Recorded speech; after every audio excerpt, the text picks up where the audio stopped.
Hello and welcome to French Property Renovations, and today you find me working on the inside because it's got colder and damper and we're heading towards December.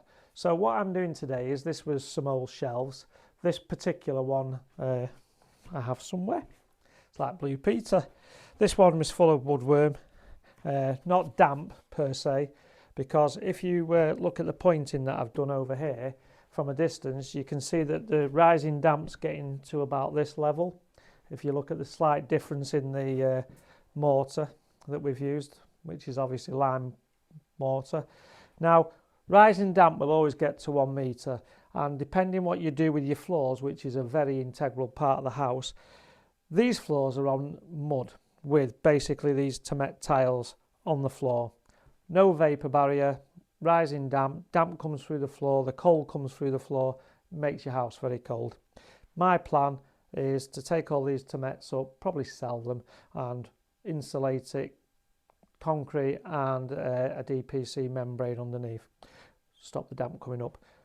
A lot of renovations here in France, because it's a lot of cost, a lot of effort, they do not put anything on these Temets to stop the damp coming through. But if you can imagine, if this was a piece of wood or some of the steel dry lining systems, when you put that onto the floor level, it doesn't matter whether it's steel, whether it's wood, the damp is going to come up from the floor and deteriorate the steel, deteriorate the timber.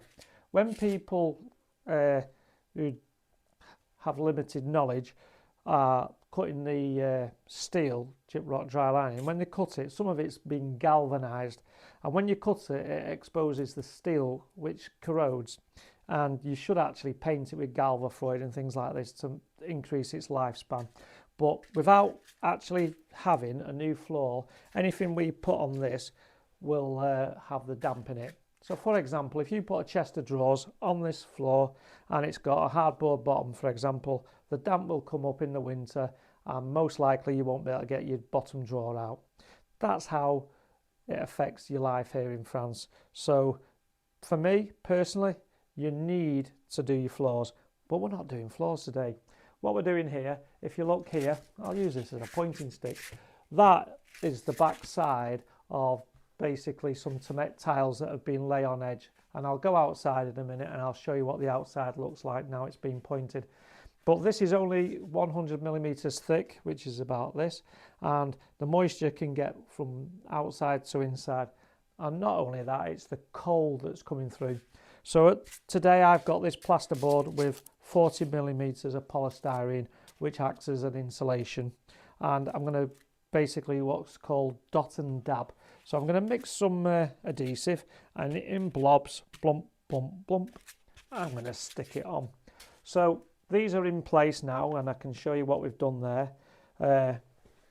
Basically, I pull this one out, and this has just been cut to size, and it's going to cover over this. The dot and dab, because we'll put maybe 6 blobs on here, when the blob goes on here and it fixes the plasterboard on, it will create an air gap between the rest of the wall. So it'll only be touching this exterior wall in 6 dots, or even 5. 1, 2, 3 in the middle, 5.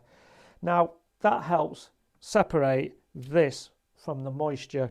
And because this is polystyrene and an oil-based product, I'm not going to put a vapour barrier because this will act as a vapour barrier for me.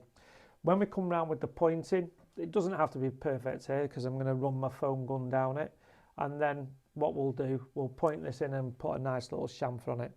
If you put Polybond on top of the plasterboard, you could actually render over it with the line pointing, which I've seen done several times and looks quite nice. But for me, I think we're going to just put a little beading down the sides of render, line pointing, and then just paint this to give it a bit of brightness so as it's a nice shelf. And here I'm going to have to reclaim a bit of timber from my barn to make a new shelf to put in there. But this one seems a lot better condition, so I'm going to give this a rub down and we're going to keep that one. And that's the job here. But having said that, I want to show you the other side, because I'm doing 2 of these today, because one of these boards, 2.5 meters by I think it's 1.2 2 French sizes, has cost me €30, and you don't want to make any mistakes with these. So what I've done, I've bought one sheet, and it's going to do these 3 and this one as well, and I'll have a bit left over. But this one, what I'm doing, I'm utilising the old cement tiles that are on the floor here, and I've put 2 pieces of wood on the floor, so as this plasterboard isn't actually in contact with the floor when it's stuck. And going on about tools, you don't need lots of tools to do these. I've put a level on here, I've marked myself there, and I have a tight gap here and a bigger gap here.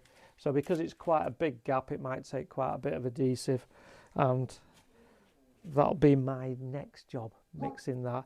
But this again is a thin, probably 100mm, Trev, there barking, 100mm thick, so hopefully that'll keep the cold out. Now outside, and this is the outside of where I'm doing the shelves and putting the insulation in.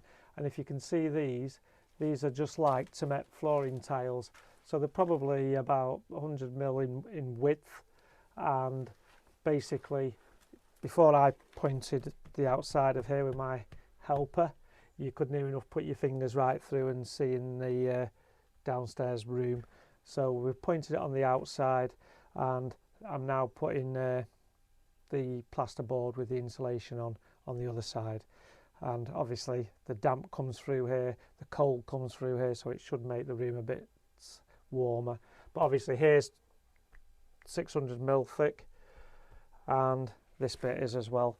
And in my lounge area, if we go over to here, this is the other section that I'm doing, and this has obviously just been stone, one stone thick, and it's a bit thinner at this end and thicker at that end. That's just because of the stones. So we're now ready to stick these boards in, and I've done a mix, so I'm going to show you how I do it.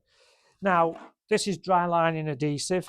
Because I'm only mixing a small amount, I've done it by hand and in the bucket, and basically it wants to be a nice stiff mix. We don't want it too wet, because the idea basically is this is going to give us an air gap at the back and space it out. So basically we're going to have 4 globules. Try and get them of the equal size so that when you put them on, they kind of compress at the same rate. Because sometimes if you do it too thick at the top and not thick enough at the bottom, your board won't be plumb. And all I'm going to do is stick 6 of these on. Try and get them even, like so. And hopefully when that compresses, I should end up with a ½ inch gap from this to that. So this is cold and damp, and this will keep the heat in, and that'll be nice and dry. So I've got my little level, and as you can see here, this bottom bit is curving inwards. So I've tried at the bottom, if you look, to not put any adhesive there to allow for that. So the bottom of this board might be actually there, and it'll compress against there. We want the level just to make sure we're vertical-ish. And it's an old house, so it doesn't have to be perfect.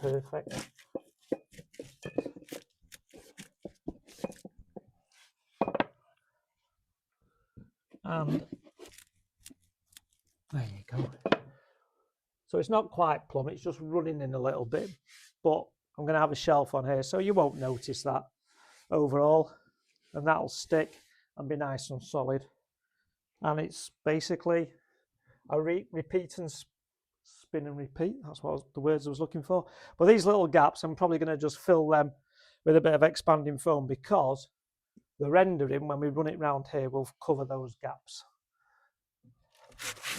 And as you can tell, they're quite snug anyway. And you just need to clear this off so as it goes in nice and flush. And obviously this one's a good one because we're a metre up, so technically speaking we're away from the rising damp. We just might have the rainwater coming in. This one we don't have to allow for the bottom because it's relatively flat, this one. So we're just going to go for a nice little 6. And if you get these little sugar lumps that we're putting on, all very similar, it should be plumb with the wall when you stick it to it. It's when you get one that's massive and one that's small that it then starts to be not parallel to the existing wall, because these old walls, none of them are all plumb and flush. So basically, if you look at them, it's like making scones, like baking, and I don't cook. So you want them all similar, so when you stick it to it, it should be even, withstanding plumb and what have you. But I want a uniform gap, that's what I'm looking for. And hopefully. So if you do that and it's running down your board, your mix is too wet. That looks perfect. Stick it on the wall. If I can get it back in.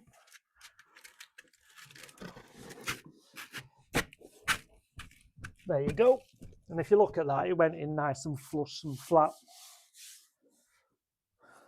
But looking at this shelf, it's actually wider at this end than it is that end, so you can't really use that to gauge if it's right. That one's practically spot on, but that one's running out a little bit. Now, I've not got quite enough mix left because I didn't use the full 5 kilogram bag that I bought for this. So I'm going to just add a little bit of a mix to that. And because I'm doing it quite quick, it's okay to add to it. But normally I try to do one mix and not add any more into it, because sometimes it can go off faster because there's a chemical reaction with it all. So you've got to be a bit careful it doesn't set in your bucket. And that will be another job done. Just need to make a new shelf, obviously, for this one, which is when I've done this, that's my next job. Make a new shelf, sand it down, and then put that in, and that's ready for me to point later this week. I've now upcycled these boards. They're about 30mm thick, and these were in the barn. And as you can tell, they've got wear and tear, little bits of woodworm on them, but overall in generally good condition. And they've got the rebates from both sides where the old one was, and this one's going to pretty much go in there like so. I need obviously to have that wedged in position, and this one is another one that I've done, sanded down. Bit of woodworm there, so it's got a little bit of an indentation there as well, but again, generally in good condition. 30mm thick, so it's pretty solid. And my partner doesn't like these Temet tiles, which I can understand, but I actually think this now works out better. So if we slide that in, have a better look of our little shelving system. And this is now going to go in here. It might end up needing a little bit of a touch up when it's all done, but that's that. Now, obviously, I'm going to try and keep this rock and point round here. I'm going to point along this joint here to give it a bit of an edge. And I've got this little wedge here because I need this to be up against these rocks here, which I've tried my level on it and it isn't level, but it's how it was originally. And this is where you've got to, with an old property, you've got to understand it's not going to be perfectly level on every single thing, perfectly square. It just needs to fit and be functional, because in these whole old houses, that was the main criteria, functionality, and it had to work. This now has gone from being coldy damp as you touch it now to dry and warm, obviously with the insulation on it. It's all set, and again I'm going to point down this joint when I come to do it. So this section of my works now is finished and pretty much ready for pointing. So I'm going to leave this as it is for now, and in the next couple of weeks I'll be pointing around here, and I'll show you the end result of this on my pointing video, and you can see what it worked out like. But that's that one ready. So the bigger job is the pointing, but these are little jobs along that journey, and this one is going to go in later today. Get myself ready, and I've got my first plug socket in this area, which will be my rewired bit, and we're progressing.